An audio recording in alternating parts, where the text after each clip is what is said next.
Hello everyone.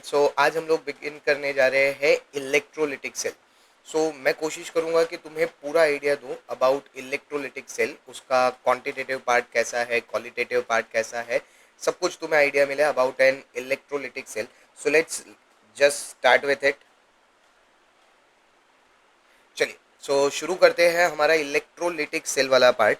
अगर मैं तुमसे अभी पूछ लूं कि what is an electrolytic cell, एक इलेक्ट्रोलिटिक सेल क्या होता है, तो वी से देखो, इलेक्ट्रोलिटिक सेल की एकदम बेसिक सी डेफिनेशन है, it is a device which converts electrical energy to chemicals या केमिकल एनर्जी। सी, हम लोग केमिकल्स बनाएंगे लेकिन फाइनली वो एनर्जी है। So we can say a device which converts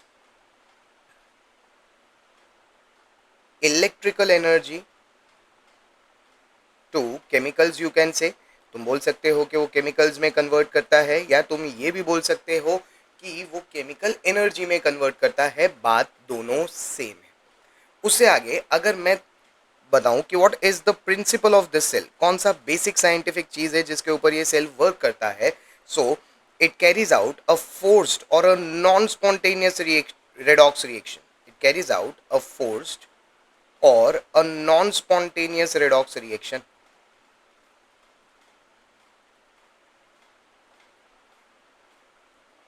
with the help of a battery।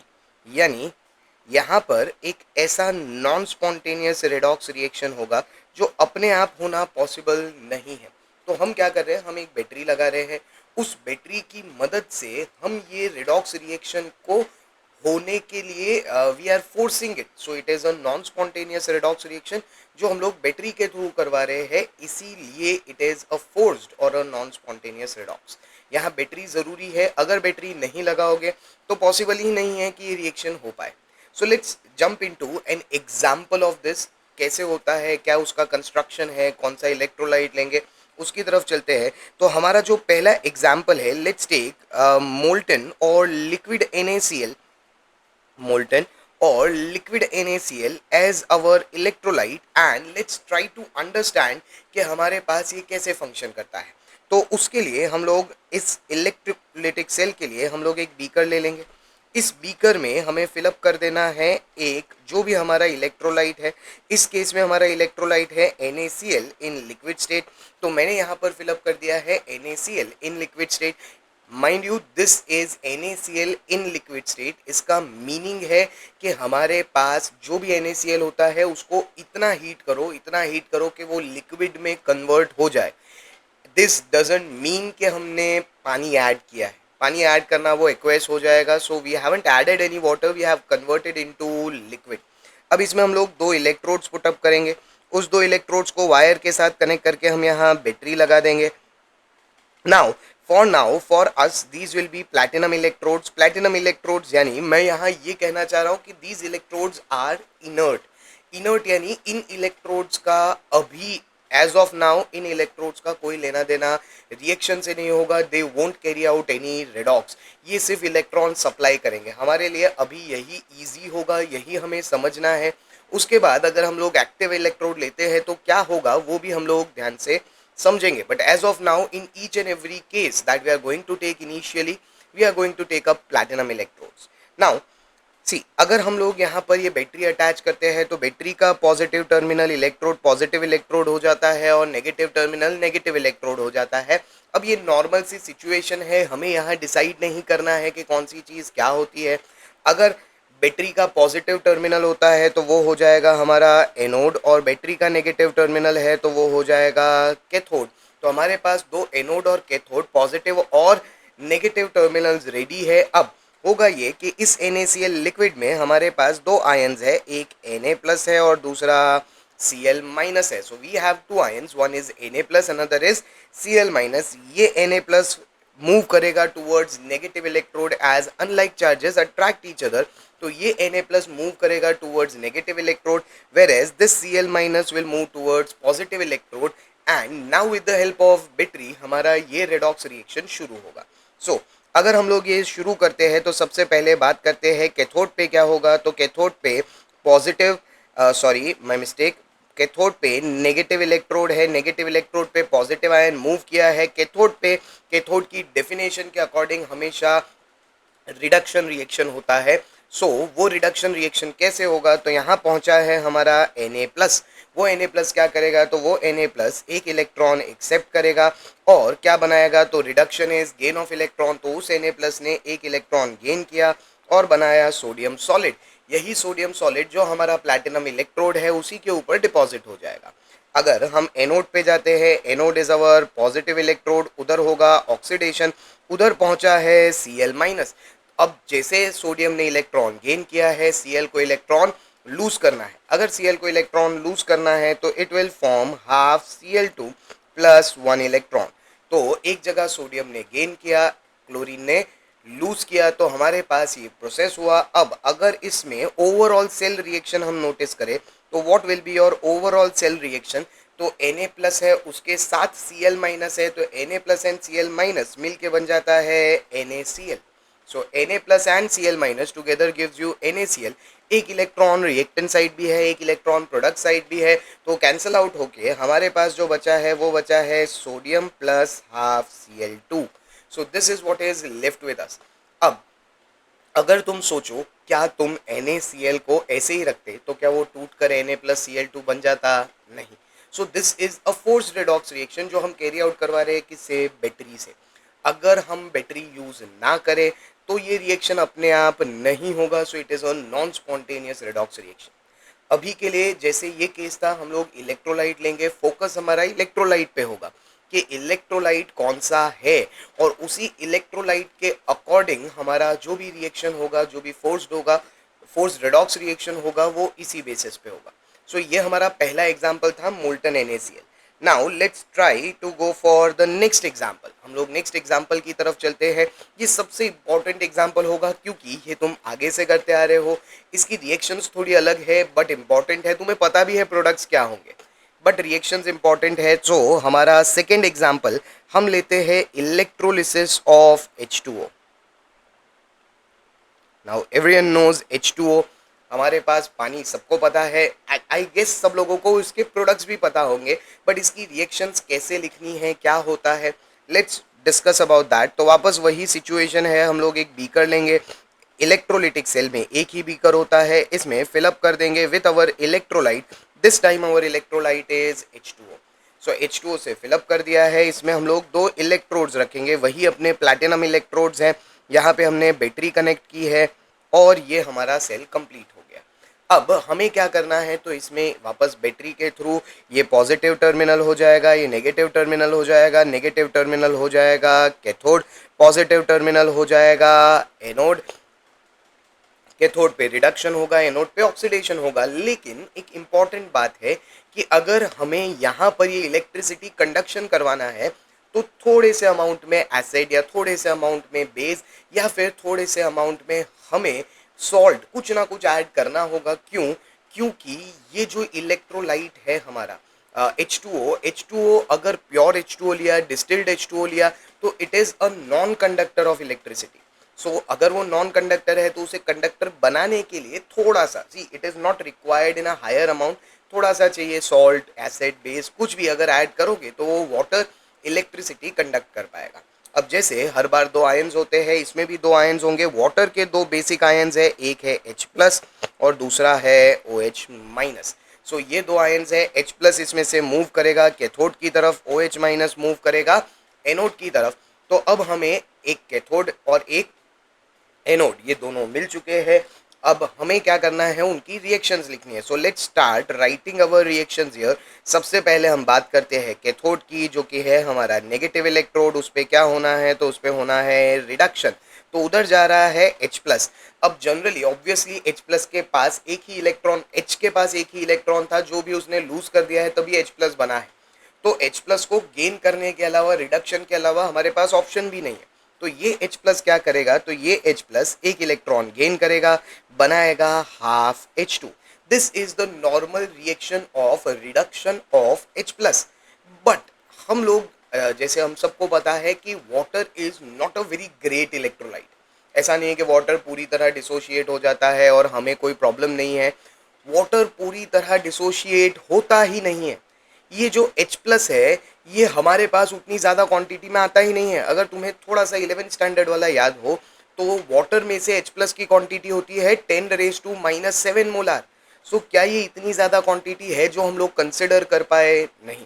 सो अगर ये इतनी ज़्यादा क्वांटिटी नहीं है, तो फिर यहाँ पर हम क्या करें? तो एक आइडिया ऐसा है कि ये रिएक्शन को H प्लस से ना लिखा जाए, बल्कि इस रिएक्शन को लिखा जाए H2O से।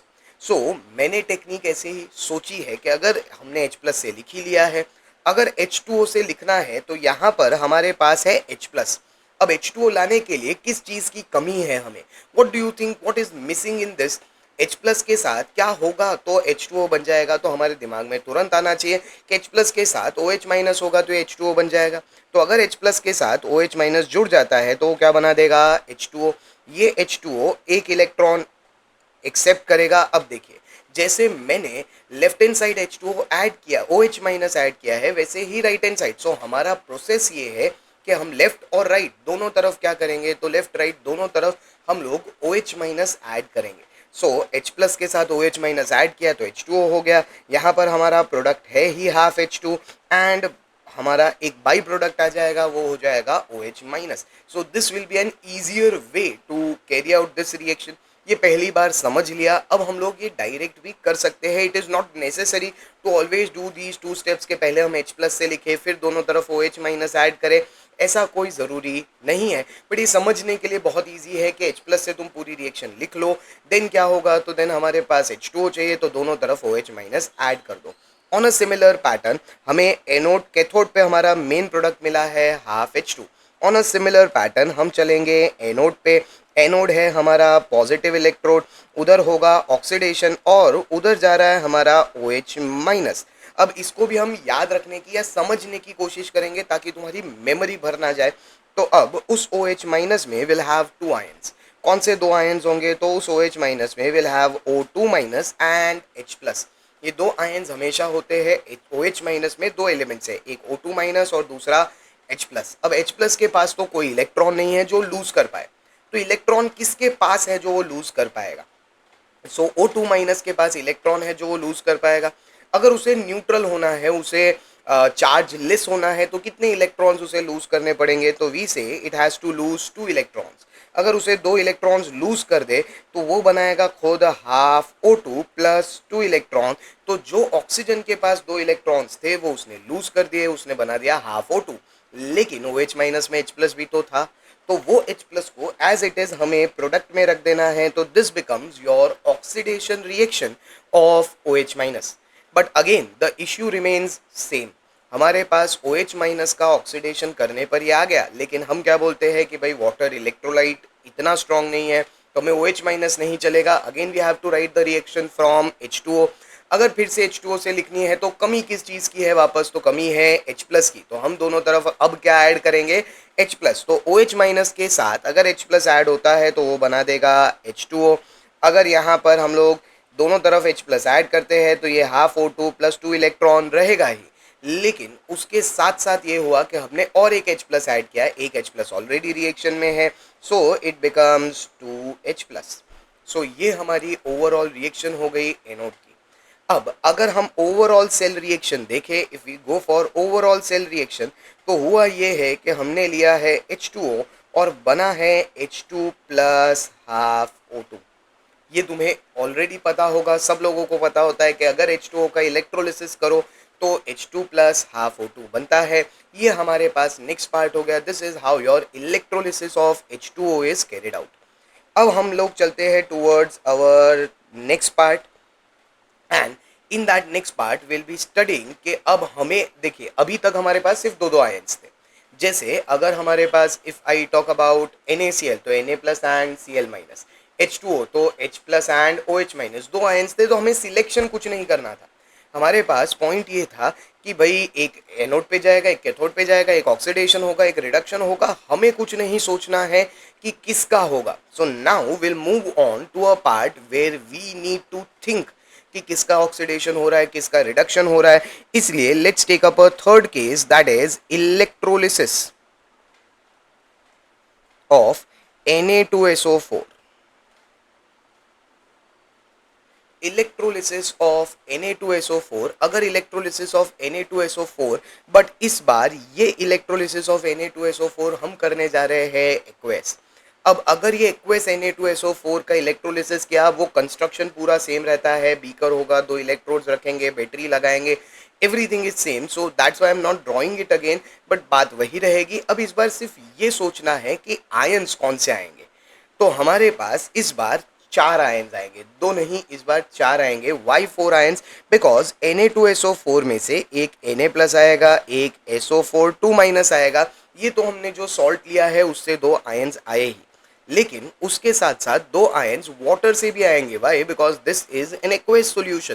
तो एक्वेस सॉल्यूशन यानी पानी भी तो है, तो पानी के भी दो आयंस लेने पड़ेंगे, और वो दो आयंस कौन से होंगे? तो वो दो आयंस होंगे H plus and OH minus. So हमारे पास एक Na प्लस है, एक SO4 2 माइनस है, एक H प्लस है और एक OH माइनस है। सो इस बार we have two positive ions and two negative ions, जिसमें से हमें सोचना है कि दोनों में से किसका ऑक्सीडेशन करवाना है और किसका reduction. So let's jump into it. यहाँ पर मैं कुछ ट्रिक्स का यूज करूंगा, कुछ आइडियाज दूंगा कि तुम्हें अपने जो भी पार्ट्स है उसमें काम लगे। जैसे अगर मैं बात करता हूं अबाउट, सबसे पहले हम बात करते हैं केटायन के बारे में, यानी पॉजिटिव आयन के बारे में। वी नो कि ये केटायन या पॉजिटिव आयन को जाना है कैथोड पे, उधर उसका रिडक्शन होगा। लेकिन इस बार हमारे पास दो केटायन है, एक है Na प्लस और दूसरा है H plus. Now the question remains is कि कौन सा रिड्यूस होगा? क्या Na प्लस रिड्यूस होगा या H प्लस रिड्यूस होगा? विच आयन विल बी रिड्यूस? तो उस चीज के लिए कि भाई Na प्लस रिड्यूस हो या H प्लस रिड्यूस हो, उसका सबसे आसान तरीका ये है कि भाई दोनों के रिडक्शन पोटेंशियल होंगे। जिसका रिडक्शन पोटेंशियल ज्यादा है वो रिड्यूस होगा। So we don't need to think much, we have to just think कि दोनों में से जिसका रिडक्शन पोटेंशियल ज्यादा है that will be reduce. So we say the positive ion with higher reduction potential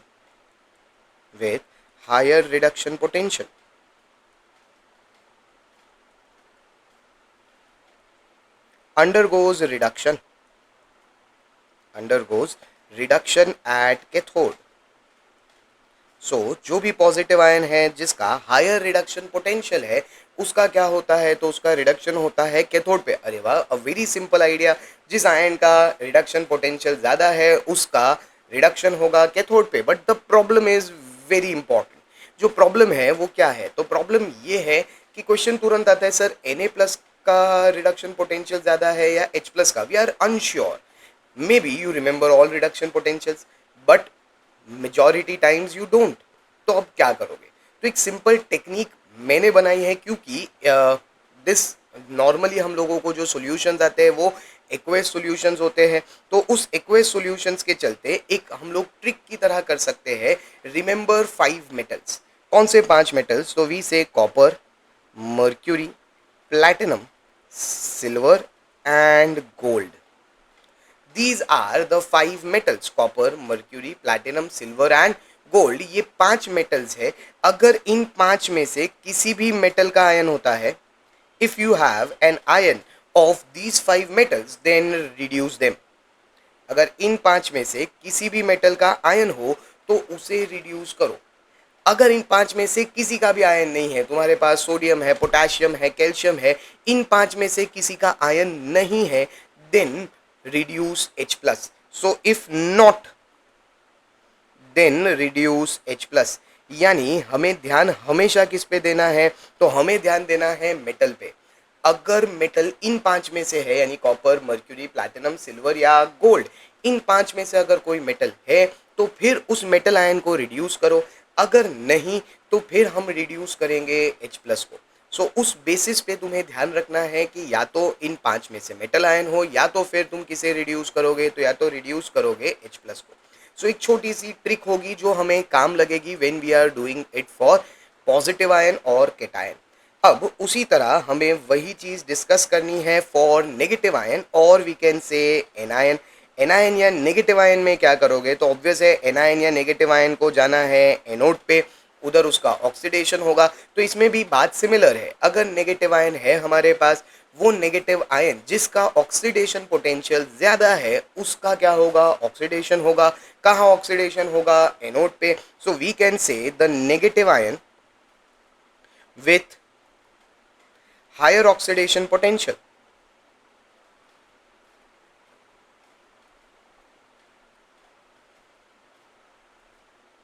is oxidized on anode. तो जिसका ज्यादा रिडक्शन पोटेंशियल है वो क्या होगा, ऑक्सीडाइज। बट पॉजिटिव आयन में तो फिर भी थोड़ा सा आइडिया होता है, नेगेटिव आयन का ये ऑक्सीडेशन पोटेंशियल सोचना ये थोड़ा सा टफ है। तो इसके लिए हमने एक मेच्योर सी है बट एक सीरीज बना दी है ऑफ ऑक्सीडेशन पोटेंशियल। जो आयंस हमें ज़्यादातर यूज होते हैं उन्हीं आयंस की एक सीरीज बनाई है हमने ऑक्सीडेशन पोटेंशियल की, and that series is like सबसे ज़्यादा oxidation potential I minus, then Br minus, then Cl minus, then OH minus, then NO3 minus, then SO4 2 minus, then it will be PO4 3 minus and lastly it will be F minus। तो सबसे ज्यादा oxidation potential I minus का है और सबसे कम F minus का है। ये सारे नेगेटिव आयंस नहीं है जो जनरली हमें यूज होते हैं, जो जनरली हमें इन सॉल्यूशंस में आते हैं, वही नेगेटिव आयन की एक सीरीज बना दी है छोटी सी, ताकि हम लोगों को ध्यान रहे कि किसका ऑक्सीडेशन करना है। अब हमें सिर्फ ये सीरीज ध्यान रखनी है और इस सीरीज में जो भी आगे होगा उसका रिडक्शन होगा। दो the negative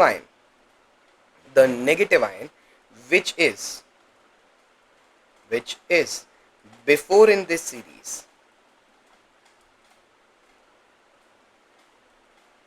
undergoes oxidation. So हमें सोचना ही नहीं है। अब हमें किस पे ध्यान रखना है, तो हमें ध्यान रखना है भाई कि जो भी नेगेटिव आयन है जिसका इस सीरीज में हमारे पास जो आगे होगा उसका क्या होगा, तो उसका होगा oxidation. So this is how you can think about कि हमारे पास ऑक्सीडेशन किसका होगा। तो चलिए वापस आ जाते हैं अपने केस के ऊपर, हमारे केस के ऊपर वापस आ जाते हैं। सो हमारा केस था Na2SO4 यानी Na plus SO4 2 minus H plus and OH minus. अपनी ट्रिक इस पे अप्लाई करते हैं और सोचते हैं क्या हम लोगों के प्रोडक्ट्स क्या आएंगे। अगर Na प्लस और H प्लस के बारे में सोचे तो मैंने 5 मेटल्स बताए, copper, mercury, platinum, silver and gold. क्या इन 5 में से कोई भी मेटल है इधर? Do we have any metal here which is from these 5? क्या ऐसा कोई है? नहीं, ना कॉपर है, ना मर्क्यूरी है, ना सिल्वर है, ना गोल्ड है। तो हमें क्या करना है, तो हमें यहाँ पर what we need to do, we need to reduce H plus. So cathode पे जाएगा H प्लस। अब अगर कैथोड यानी नेगेटिव इलेक्ट्रोड, उधर रिडक्शन होना है। अब तुम्हें पता है वापस जो हमने आगे डिस्कस किया वाटर वाले केस में, अगर हम H प्लस का रिडक्शन करते हैं तो H प्लस के रिडक्शन से क्या बनता है, तो H प्लस के रिडक्शन से बनता है हाफ H2। बट जैसे हमने डिस्कस किया हम H प्लस से लिख नहीं सकते रिएक्शन, हमें किससे लिखना चाहिए रिएक्शन, तो हमें लिखना चाहिए H2O से। So I am directly writing that reaction that we discussed कि H2O plus 1 electron will give you half H2 plus OH minus। So this is how you can get your product on cathode। Cathode पे mainly हमारा product है hydrogen. Same way अब चलते हैं anode पे। Anode यानी हमारा पॉजिटिव इलेक्ट्रोड होगा, उधर क्या होना है, तो उधर होना है ऑक्सीडेशन। वापस अब हम लोग सोचे अगर उधर ऑक्सीडेशन होना है तो we have SO4 2 minus and OH minus. किसका ऑक्सीडेशन करवाओगे, व्हाट विल अंडरगो ऑक्सीडेशन। तो इसीलिए हमने अपनी सीरीज लिखी थी, we had written our series. अब देखो कौन सा आगे है सीरीज में, which is ahead in the series, is SO4 2 minus ahead और इज OH माइनस अहेड। तो OH minus is ahead. So we are very clear कि हमें क्या करवाना है, हमें ऑक्सीडेशन करवाना है। लेकिन इस बार ऑक्सीडेशन किसका होगा, OH माइनस का। वापस वही जो हमने आगे लिखा था OH माइनस का ऑक्सीडेशन, लेकिन हमें लिखना पड़ेगा वाटर से। तो H2O will give us what, it will give us half O2 plus 2 electron plus 2H plus. अगर देखिए लास्ट टाइम मैंने नहीं दिखाया बिकॉज तुम लोगों का दिमाग जो है वो थोड़ा सा कंफ्यूज हो जाता, बट इस बार आई विल शो यू। अगर यहाँ पर 2 इलेक्ट्रॉन्स लूज हो रहे हैं तो यहाँ 2 गेन होने चाहिए। तो इसलिए इस पूरी रिएक्शन को 2 से मल्टीप्लाई कर देंगे तो will have 2H2O plus 2 electron gives H2 plus 2OH minus. अब अगर इन दोनों रिएक्शंस को हम ऐड करते हैं हमारी सेल रिएक्शन के लिए, तो if we add these two, तो यहाँ पर है हमारे पास 2H2O, यहाँ पर है H2O, दैट बिकम्स 3H2O। ये 2 इलेक्ट्रॉन इधर भी है, ये 2 इलेक्ट्रॉन इधर भी है, तो that 2 electrons will be cancelled. इसके बाद क्या, तो इसके बाद हम चलते हैं towards our right hand side. तो यहाँ पर H2 है, ये रहा तुम्हारा H2, उसके साथ है half O2, 2 electrons we have cancelled, but we have 2H plus and 2OH minus, तो ये 2H plus और 2OH minus मिल के बन जाएगा 2H2O। We don't have to keep H2 on both sides, तो यहाँ से 2H2O हटा कर यहाँ कैंसिल कर दो, तो यहाँ 1H2O हो जाएगा। So overall cell reaction becomes H2O gives H2 plus half O2। Last time I wrote this reaction the final cell reaction directly, but इस टाइम थोड़ा सा ऐड करके तुम्हें प्रूफ करके दिखाया है कि ये यही रिएक्शन बनता है। कभी कभी हमें ऐसा लगता है सर ये ऐड करने पर ये तो बन ही नहीं रहा है, but that's why I showed you कि यही बनेगा। अगर हम सोचे कि what is left in solution, तो Na2SO4 का तो कुछ हुआ ही नहीं। हमने सॉल्ट ऐड किया, लेकिन इलेक्ट्रोलिसिस किसका हुआ, H plus and OH minus का। सो जो सॉल्यूशन में अभी भी बच गया है वो क्या है, तो वो है हमारा Na2SO4। This thing is still left in the solution. अब जो ट्रिक्स मैंने दिखाई है उस बेसिस पर हमें अगर कोई भी सॉल्यूशन दिया जाता है तो उसका हम इलेक्ट्रोलिसिस कर सकते हैं सिर्फ। अब हमें जो एक केस डिस्कस करना है वो थोड़ा सा अलग है, और वो केस है कि अगर ये हमारी टेक्स्ट बुक ज़्यादातर डिस्कस करती है, and that is electrolysis of NaCl। अगर हम इलेक्ट्रोलिसिस ऑफ NaCl की बात कर रहे हैं, तो इसमें वापस NaCl इस बार हम ले रहे हैं एक्वेस। लास्ट टाइम यानी फर्स्ट टाइम हमने जो लिया था वो था मोल्टन। मोल्टन NaCl में क्या होता है, तो मोल्टन NaCl में सिर्फ 2 आयन्स थे, कौन कौन से, Na plus and Cl minus. But इधर हमारे पास 4 आयन्स होंगे, will have Na plus, will have Cl minus, H plus and OH minus. अब देखिए Na प्लस और H प्लस में हमें कोई कंफ्यूजन नहीं है, क्योंकि जो हमारे 5 मेटल्स है उसमें से कोई नहीं है, तो हमारा एकदम क्लियर है कि रिडक्शन किसका होना है, तो रिडक्शन कैथोड पे होना है H प्लस का। उसी से क्या बनेगा, तो उसी से बनेगा हाफ H2। लेकिन जहां हमें थोड़ा सा प्रॉब्लम है वो है Cl minus and OH minus. The issue that we are facing is this, कि जो हमने ऑक्सीडेशन पोटेंशियल्स लिखे वो तुम्हारे सामने हैं, उसमें Cl माइनस और OH माइनस जो है वो Cl माइनस और OH माइनस बहुत पास है, यानी उनके ऑक्सीडेशन पोटेंशियल्स में बहुत ज़्यादा डिफरेंस नहीं है। There is not much a difference in the oxidation potential of Cl minus and OH minus. So many books will consider this, and that's why we are dealing with this. हम यहाँ हमारी language में will say that majority wins. See, obviously this is not the exact idea, never it can be a majority or something like that, but it will give you an idea of how to solve. It is not necessary, this is just a trick, it is not a concept, but इससे हमारे पास easily ये solve हो सकता है। Majority wins यानी क्या, अगर Cl minus और OH माइनस में तुम्हें decide करना है, then the thing which undergoes oxidation will have higher concentration. So let's go step by step. If I say I have concentrated NaCl solution, concentrated NaCl aqueous solution, अब हमारे पास aqueous solution है लेकिन concentrated है। अगर concentrated हो या dilute हो, cathode पे तो H प्लस को ही जाना है, उसमें हमारे पास कोई दूसरा पॉइंट नहीं है। कैथोड पे क्या जाएगा, तो कैथोड पे जाएगा हमारे पास, कैथोड पे रिएक्शन किसका होगा, तो कैथोड पे H प्लस का रिएक्शन होगा, यानी हमारी रिएक्शन होगी H2O gives half H2।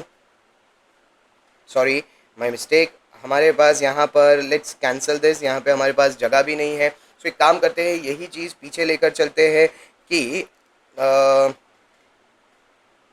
If I say कि हमारे पास कंसनट्रेटेड NaCl सॉल्यूशन है, कंसनट्रेटेड NaCl एक्वेस सॉल्यूशन है, तो जैसे मैंने बोला कि we don't need to care about कि Na प्लस और H प्लस में से कौन सा, because it is very much clear कि Na प्लस और H प्लस में से तो कौन सा होना है, तो कैथोड पे तो फिक्स्ड है कि H प्लस का ही रिडक्शन होगा, यानी H2O plus 1 electron gives you half H2 plus OH minus. इसमें हमें कोई प्रॉब्लम है ही नहीं, लेकिन एनोड में हमें डिसाइड करना है। सो व्हाट वी कंसिडर कि कंसंट्रेटेड सॉल्यूशन है। कंसंट्रेटेड सॉल्यूशन यानी क्या, कंसंट्रेटेड सॉल्यूशन यानी हमारे पास सॉल्वेंट कम है, उसमें सोल्यूट बहुत ज़्यादा है, This is how we can consider it. So we can say the concentration of Cl minus is high. अगर कंसंट्रेशन ऑफ Cl माइनस ज़्यादा है तो हमें इस बार ऑक्सीडेशन करना होगा, लेकिन किसका? Cl माइनस का। तो इस बार एनोड पे क्या जाएगा? तो एनोड पे जाएगा Cl माइनस, वो एक इलेक्ट्रॉन लूज करेगा, बनाएगा half Cl2. So what becomes your overall cell reaction in this? In this, your overall cell reaction becomes H2O plus Cl minus gives half H2 plus half Cl2 plus OH minus. अगर हम चाहे तो दोनों तरफ if we want we can attach Na on both sides, तो हमारा पूरा reaction हो जाएगा, क्योंकि इसमें सिर्फ Na मिसिंग है, NaCl में से सिर्फ Na मिसिंग है, सो NaCl make it and NaOH, तो तुम्हारे पास पूरा रिएक्शन हो जाएगा. बट अगर अभी हम सोचे तो हमने यूज़ किया है H plus and we have use Cl minus, तो सोल्यूशन में क्या बचा है? तो सोल्यूशन में बचा है NaOH and that NaOH makes your solution basic. तो ऐसे अगर शॉर्ट आंसर्स भी आते हैं, MCQs आते हैं कि after your electrolysis what is the type of solution, so after electrolysis type of solution is basic. अगर इसी में हम डाइल्यूट सॉल्यूशन लेते तो डाइल्यूट सॉल्यूशन में भी जैसे मैंने बोला, डाइल्यूट सॉल्यूशन हो या कंसंट्रेटेड हो, कैथोड में चेंज आता ही नहीं है. Cathode will be H2O plus 1 electron gives half H2 plus OH minus. जो मेन पॉइंट आना है वो एनोड में आना है. When I say it is dilute solution, I will say कि पानी की क्वांटिटी बहुत ज़्यादा है, that means OH minus is high. अगर OH माइनस इज हाई तो हमें उसी का ऑक्सीडेशन करवाना है. Now I guess you are understanding by what is majority wins. जो ज़्यादा है उसका ऑक्सीडेशन करवाओ. तो इस बार एनोड पे भी हम H2O का ऑक्सीडेशन करवाएंगे. करवाना OH माइनस का है, लेकिन एज वी डिस्कस्ड अर्लियर हम रिएक्शन H2O से लिखते हैं, तो H2O से will get half O2 plus 2 electron plus 2H plus. तो इस केस में हमारी सेल रिएक्शन होगी. In this case our cell reaction will be as we discussed earlier also, H2O gives H2 plus half O2. यहाँ पे solution में क्या बचेगा? तो सॉल्यूशन में हमारा जो NaCl हमने ऐड किया था वही NaCl सॉल्यूशन में बच गया है. सो this is how you have a different, a little bit different concept of electrolysis of NaCl. अब ये सारे इलेक्ट्रोलिसिस में, जैसे हमने शुरुआत से बोला था, इन सारे इलेक्ट्रोलिसिस में हमने यूज़ किया है प्लैटिनम इलेक्ट्रोड्स. प्लैटिनम यानी हमारे इनर्ट इलेक्ट्रोड्स हमने यूज़ किए हैं. हमने कोई भी एक्चुअल व्हाट वी से एज एक्टिव इलेक्ट्रोड्स यूज़ नहीं किए हैं. हमारा कोई भी इलेक्ट्रोड का ऑक्सीडेशन या रिडक्शन नहीं हुआ है. तो अब हम लोग वैसे केस पे चलते हैं. Let's try such a case. So will write such cases are there in your textbook also, they are asked normally. So we'll go for electrolysis of CuSO4 with copper electrodes. This time we are not using normal platinum electrodes, we are using copper electrodes. Copper is an active electrode, as we all know वो एक active electrode है, यानी उसका oxidation reduction सब हो सकता है. तो इस बार हमें सिर्फ और सिर्फ इलेक्ट्रोलाइट पे कॉन्सेंट्रेट नहीं करना है, हमें साथ ही साथ ये भी देखना है कि हमारा इलेक्ट्रोड का क्या होगा. Let's draw diagram for this to make you understand better. हम लोगों के पास यहाँ पर एक इलेक्ट्रोलाइट हमने ले लिया है. ये इलेक्ट्रोलाइट है CuSO4. अब ये इलेक्ट्रोलाइट के लिए यहाँ पर हमने इलेक्ट्रोड्स रख दिए हैं, and this time the electrodes are of copper. हम लोगों के पास ये इलेक्ट्रोड्स कॉपर के हैं. अब सेम वे हमने बैटरी लगा दी. ये पॉजिटिव टर्मिनल हो गया, ये नेगेटिव टर्मिनल हो गया. Negative is cathode, positive is anode. अब इस बार हम रिएक्शन शुरू करेंगे. अगर हम नॉर्मल सिचुएशन में होते, मैं नॉर्मल वाला भी समझा रहा हूँ ताकि तुम्हें अगर ऐसा क्वेश्चन आए तो प्रॉब्लम ना हो. अगर हम नॉर्मल सिचुएशन में होते, CuSO4 एक्वेस होता, तो हम लेते Cu2 plus SO4 2 minus H plus OH minus. अब देखिए यहाँ पे हमारे 5 मेटल में से एक मेटल है, जैसे हमारा कॉपर. तो हम इस बार रिडक्शन किसका करेंगे? कॉपर का. इधर रिडक्शन किसका करेंगे? OH माइनस का. और हमारा जो भी काम है वो हो जाएगा. हम रिएक्शंस लिख लेंगे, और electrolysis will be done. But this time we don't have platinum electrodes. So अब क्या होगा? So if you don't have platinum electrodes, the change will be, जो change होना है वो क्या होगा? तो the change will be कि यहाँ पर एनोड पर कॉपर है, कॉपर हम बैटरी दे रहे हैं, तो एनोड पर copper is an active electrode, तो किसी और चीज़ का ऑक्सीडेशन क्यों होगा? एनोड पे जो कॉपर एटम है उसी कॉपर एटम का ऑक्सीडेशन होगा और वही सॉल्यूशन में आएगा बनकर Cu2+। सो अगर हम सोचें कि एनोड पे रिएक्शन क्या होनी है, एनोड पे हमारा पॉजिटिव इलेक्ट्रोड है, उधर ऑक्सीडेशन होना है, लेकिन इस बार ऑक्सीडेशन किसका होगा, तो इस बार ऑक्सीडेशन होगा कॉपर का। कॉपर सॉलिड है हमारे पास, उस कॉपर सॉलिड से क्या बनेगा, तो उस कॉपर सॉलिड से बनेगा Cu2+ प्लस 2 इलेक्ट्रॉन, ये एक्वस। सो एनोड पे क्योंकि एक्टिव मेटल इलेक्ट्रोड है तो किसी और चीज का ऑक्सीडेशन ना होकर एनोड पे कॉपर का ही ऑक्सीडेशन हुआ है और कॉपर ने ही क्या फॉर्म किया है, Cu2+। अब हम यही कंसिडर कर सकते हैं कि यही Cu2+ कहाँ मूव कर रहा है, तो यही Cu2+ कैथोड पे मूव कर रहा है, तो कैथोड यानी नेगेटिव इलेक्ट्रोड, उधर उसका रिडक्शन हो पाएगा, तो वही Cu2+ वो 2 इलेक्ट्रॉन उधर ही एक्सेप्ट करके वहाँ क्या हो जाएगा, कॉपर सॉलिड बन जाएगा। तो अगर हम ओवरऑल सेल रिएक्शन सोचे तो व्हाट विल बी और ओवरऑल सेल रिएक्शन, कि हमारे पास कॉपर सॉलिड था, वो कहाँ था, एनोड पे था, तो उससे क्या बना है, तो बना है कॉपर सॉलिड, लेकिन इस बार ये कॉपर सॉलिड कहाँ चला गया है, तो वो चला गया है कैथोड पे। सो जब भी हमारे पास ऐसी रिएक्शंस, अगर हम एक्टिव मेटल इलेक्ट्रोड से रिएक्शंस करवाएंगे तो होगा ये कि इलेक्ट्रोलाइट को छोड़कर पहले इलेक्ट्रोड का रिएक्शन होगा, and that we have to take care. यही चीज हम लोग नॉर्मली प्रैक्टिकली यूज करते हैं जब हम लोग बात करते हैं purification of metal. Whenever we talk about purification of metal, तो प्योरिफिकेशन ऑफ मेटल में जो इम्प्योर होता है उसे हम एनोड रखते हैं, इम्प्योर मेटल को हम एनोड रखते हैं ताकि हम प्योर वाला मेटल कैथोड पे कलेक्ट कर सके। So this is used as your purification of metal. अगर तुम्हें कॉपर प्योर करना है तो इम्प्योर कॉपर को एनोड रख दो, उधर से ऑक्सीडाइज और रिड्यूस होके सारा प्योर कॉपर कहाँ जमा होगा, तो सारा प्योर कॉपर जमा होगा कैथोड पे, और यहाँ नीचे दिख रहा है, यहाँ नीचे सारी इम्प्योरिटीज जमा होगी, और उन इम्प्योरिटीज को हम बोलते हैं एनोड मड। वाई, बिकॉज वो इम्प्योरिटीज एनोड के नीचे जमा हो रही है, that's why it is known as anode mud. तो ये प्योरिफिकेशन के लिए यूज हो सकता है। Apart from that it can be use for electroplating. Electroplating यानी अगर एक मेटल के ऊपर दूसरे मेटल का एक लेयरिंग चढ़ाना है, जैसे अगर तुम्हारे पास सिल्वर है लेकिन उसके ऊपर सिर्फ गोल्ड एक थिन सा लेयर एस्टैब्लिश करना है ताकि वो दिखे गोल्ड जैसा है, तो ओवरऑल सिल्वर ही उसे बोलते हैं इलेक्ट्रोप्लेटिंग। तो उस इलेक्ट्रोप्लेटिंग में भी ये यूज हो सकता है। उसमें भी जिस मेटल से, जो मेटल एक लेयर लगाना है, जो मेटल का इलेक्ट्रोप्लेटिंग करना है, जिससे करवाना है इलेक्ट्रोप्लेटिंग, सो लेयर जो अप्लाई करना है, जिस मेटल से इलेक्ट्रोप्लेटिंग करवाना है, वो कहाँ रखना होगा, एनोड पे। तो जो भी सब्सटेंस का हमें इलेक्ट्रोप्लेटिंग करना है वो रखना होगा कैथोड पे। तो इसके भी बहुत सारे प्रैक्टिकल यूजेस हैं।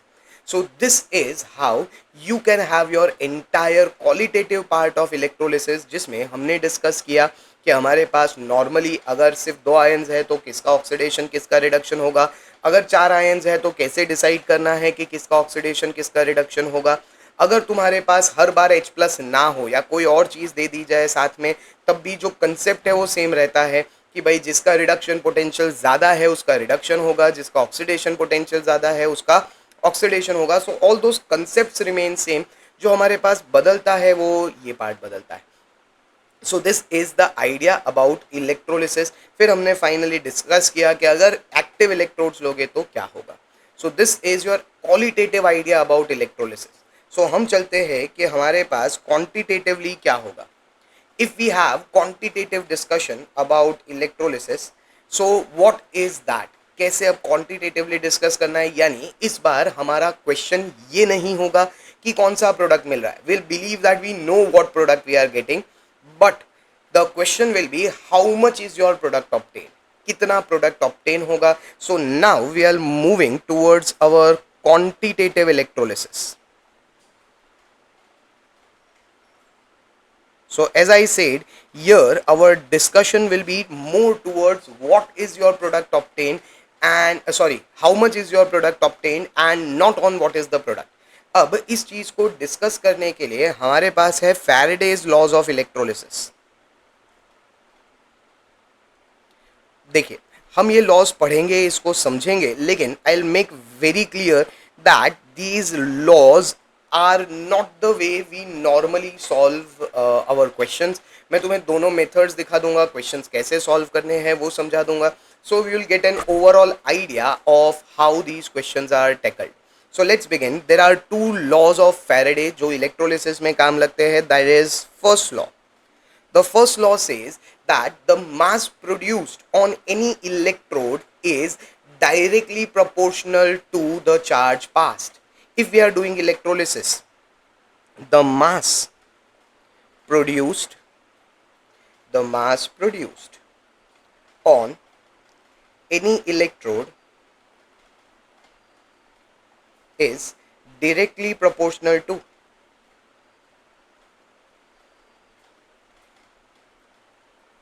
the charge passed.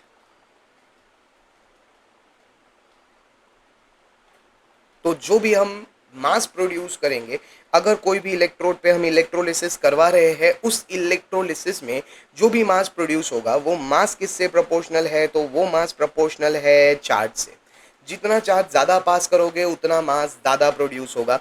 अगर हम मास को m से डिनोट कर देते हैं, so charge will be proportional to mass will be proportional to q, that is your charge. तो जितना चार्ज ज़्यादा पास करोगे उतना मास ज़्यादा प्रोड्यूस होगा. That is your first law of Faraday of electrolysis. Let's move on to the second law. The second law says this. अगर हम second law की बात करें तो वो थोड़ा सा connected है. अगर मैं बोलता हूँ मेरे पास दो अलग अलग सेल्स है, उन दो अलग अलग सेल्स में दो अलग अलग मेटल्स है, जैसे एक में कॉपर है एक में सिल्वर है, तो क्या मैं सेम चार्ज पास कर रहा हूँ दोनों में से, तो क्या दोनों में मास सेम प्रोड्यूस होगा? नहीं. तो second law clarifies it. It says if two or more cells are connected in series, two or more cells are connected in series. यहाँ पर सीरीज का मतलब क्या होगा? तो यहाँ पर सीरीज का मतलब होगा कि उन सब में से सेम चार्ज पास किया जा रहा है. इसीलिए सीरीज में हो तो चार्ज करंट टाइम सेम रहता है. सो इसीलिए if two or more cells are connected in series, then the mass produced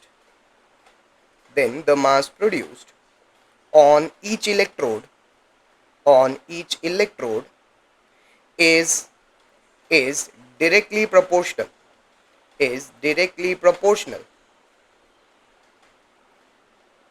to its equivalent mass. Equivalent mass से प्रोपोर्शनल होगा. यानी इस केस में अगर हमारे पास मास है वो किससे प्रोपोर्शनल होगा? तो वो प्रोपोर्शनल होगा इक्विवेलेंट मास से. जो भी मास है वो किससे प्रोपोर्शनल होगा? इक्विवेलेंट मास से. यानी अगर मास के लिए W लिख रहा हूँ, इक्विवेलेंट मास के लिए E, तो M is proportional to E. So यहाँ से अगर मैं चार्ज को, एज वी ऑल नो, हमने पढ़ा है कि charge is always given as current into time.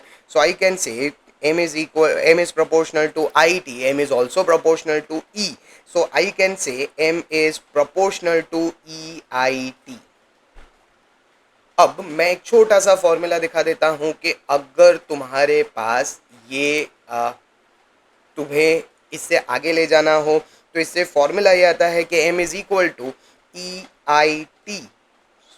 Sorry, it is EIT by 96500. So this becomes your formula कि तुम्हारे पास जो भी मास प्रोड्यूस हुआ है वो तुम इस फॉर्मूला से फाइंड कर सकते हो. M is equal to EIT by 96500. But हमारे पास और एक टेक्निक हो सकती है मास फाइंड करने की, या फिर ओवरऑल मोल्स फाइंड करने की, या मास क्या, एक बार मोल्स मिल गए हमें तो हम जो चाहिए वो फाइंड कर सकते हैं ना. We can find out mass, we can find out volume, whatever are our requirements, वो हम फाइंड कर सकते हैं. तो उसके लिए हमारे पास एक आइडिया है. वो आइडिया ये है कि if I take 1 mole electron, then what is the charge on 1 mole electron. My question is कि अगर हमने 1 मोल इलेक्ट्रॉन लिया तो उस 1 मोल इलेक्ट्रॉन पर क्या चार्ज होगा? What will be the charge on 1 mole electron. तो अगर हम 1 मोल इलेक्ट्रॉन की बात कर रहे हैं, उसके चार्ज की बात कर रहे हैं, तो एक इलेक्ट्रॉन पे चार्ज होता है 1.6 into 10⁻⁻19 coulomb. So charge on one electron is 1.6 into 10⁻⁻19 coulomb. मैं बात कर रहा हूँ 1 मोल की. सो अगर मैं 1 मोल की बात कर रहा हूँ तो उसमें कितने इलेक्ट्रॉन्स होंगे? 6.022 into 10⁻23. So total charge multiply करने पर 6.022 इंटू 10⁻23, ये टोटल आता है 96,487 कूलम. 96,487 कूलम, जिसको हम अप्रॉक्सीमेटली राउंड फिगर 96500 कूलम ले लेते हैं और इसी को हम बोलते हैं 1 फैराडे चार्ज. So, अब से 1 फैराडे या 1 F, so we can say charge on 1 mole electron is 1 Faraday.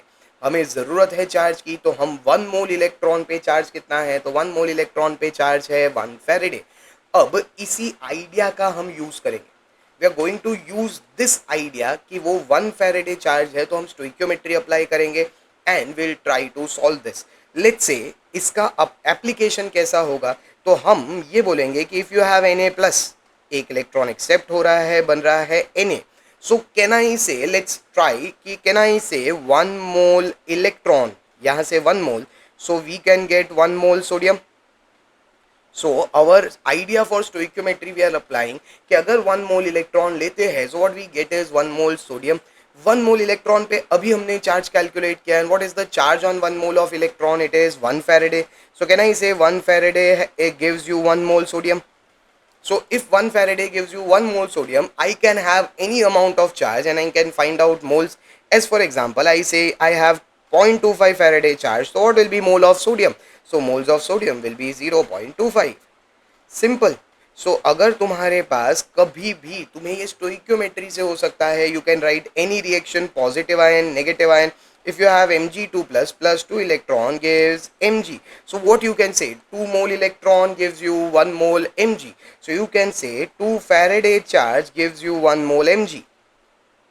Now, the amount of charge that you have can change your moles. The amount of moles that you have can change the amount of charge required. So हम सीधा सीधा ratio proportion से ये solve कर सकते हैं. और इसमें ऐसा ज़रूरी नहीं है कि मेटल होना चाहिए, नॉन मेटल होना चाहिए, positive, negative ion. I can apply the similar thing to non-metal also. If I say OH minus gives half O2 plus 2 electron plus H plus. So I can easily say 2 electron yani 2 Faraday charge, it is giving me half mole of sodium. So I can say 2 Faraday gives, sorry, not sodium, half mole of oxygen. So I can easily say 2 Faraday can give you half mole of oxygen. इस basis पर हम कोई भी चीज़, and see this is stoichiometry. Now if you know the reaction, you know the stoichiometry. तो ऐसा नहीं है कि हम ये रिएक्शन सिर्फ और सिर्फ जो मेन प्रोडक्ट है उस पर लगा सकते हैं, या ये कंसेप्ट सिर्फ मेन प्रोडक्ट पे लगा सकते हैं. ये कंसेप्ट हम कहीं भी लगा सकते हैं. If I want, I can write for this reaction की 2 Faraday gives 1 mole H plus. Is it wrong? No, it is not wrong. If I am using 2 Faraday here, it will give me 1 mole H plus. So I can apply this concept anywhere. तुम्हें ऐसे questions आते हैं जो text book में भी है तुम्हारे पास कि let's say if I have 9.65 ampere current pass for 1000 seconds, then what is the mass of sodium produced, sorry, mass of copper produced from CuSO4. I wrote produce 2 times but it's okay. सो अगर तुम्हें ऐसा question आता है कि 9.65 ampere है, 1000 seconds है, what is the mass of copper produce from CuSO4, तो क्या करोगे. तो सबसे पहले देखिए, एक तरीका इसका ये भी है कि I can use the formula mass is equal to equivalent mass IT upon 96500.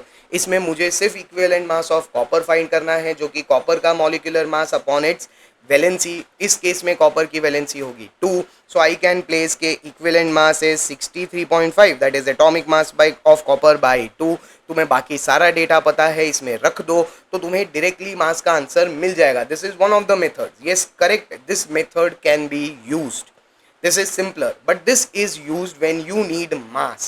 If you need mole, then your steps will increase. If you need something else, then another thing. So what we are doing here, हम लोग सबसे पहले we can find out charge. Charge is given as current into time, so it is 9.65 into time is 1000 seconds. So we have to take time in SI units, and that is 1000. So that becomes 9650 coulomb.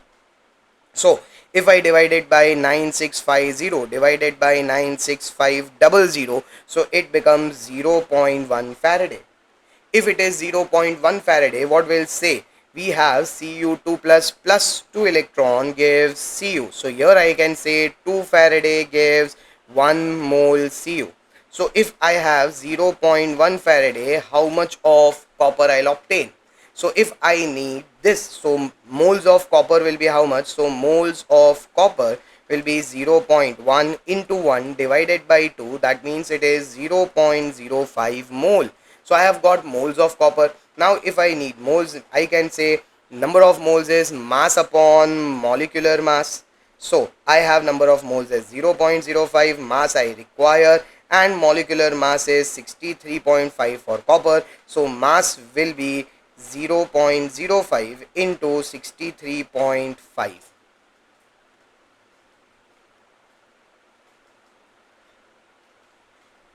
So this multiplication is 31.75 divided by 10. So this will give us 3.175 gram. I have done this overall calculation. I hope that is correct. If not, you can check it once. So this is your idea for your questions. From this, if you are asked about moles, if you are asked about mass, if you are asked about the volume of gas, anything you are asked, if you are given moles, you are asked charge, anything can be solved from this. So the earlier formula I told you, it can give you only mass, but this method can solve any type of question. So choose wisely and do your question. Both methods are okay. So with this, the entire part how to calculate all these things are there. तुम्हें कैसे calculate करना है, क्या करना है, सब कुछ clear है. Once we'll go for the sums, we'll take up one more lecture like this to go for more sums if you require for this. I hope you have understood the entire concept of your electrolytic cell.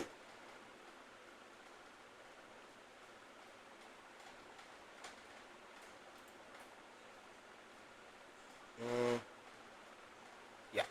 So that's all for today, and we'll continue in next class. Thank you.